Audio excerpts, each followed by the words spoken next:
Bonjour. Alors, j'ai plein de commentaires ou de questions intéressantes sur les vidéos que j'ai faites et je voudrais soit répondre, soit compléter, soit préciser certaines choses en fonction de ces commentaires. Emmanuel fait remarquer, et il a tout à fait raison, vous savez, on parle de fausses croyances qui enferment l'ego, et il dit il n'y a pas de fausses croyances car on y croit sincèrement. Euh, c'est plus juste de parler de croyances limitantes. Alors, ce qu'il faut bien comprendre, c'est que c'est une histoire de subjectivité et d'objectivité.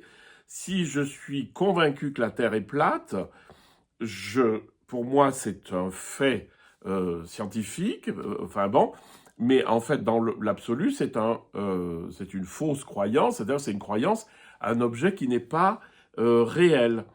Euh, et là, il faut être un peu délicat parce que quand on est dans la spiritualité, c'est pas évident, hein. On peut pas définir les choses. Bon, la Terre, on peut toujours dire que bon, il y a quand même des expériences qui prouvent qu'elle est ronde, enfin que c'est une sphère et on peut décemment y porter crédit. Dans le monde de la spiritualité, ce que je vous dis toujours, c'est méfiez-vous des mots.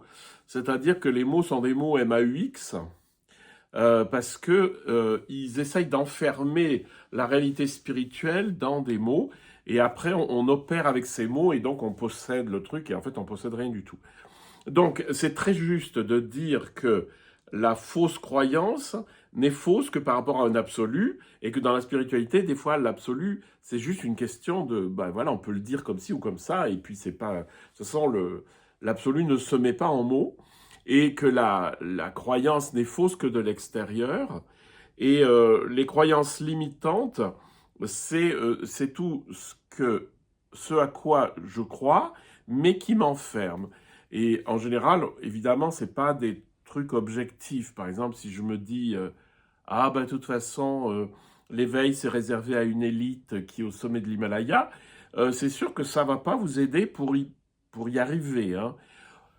Donc voilà, juste cette compréhension de la croyance limitante et de la croyance, la fausse croyance. Alors on peut ne pas employer le mot de fausse croyance, mais c'est l'ego qui se fourvoie, peut nous mettre dans des situations spirituellement improductives.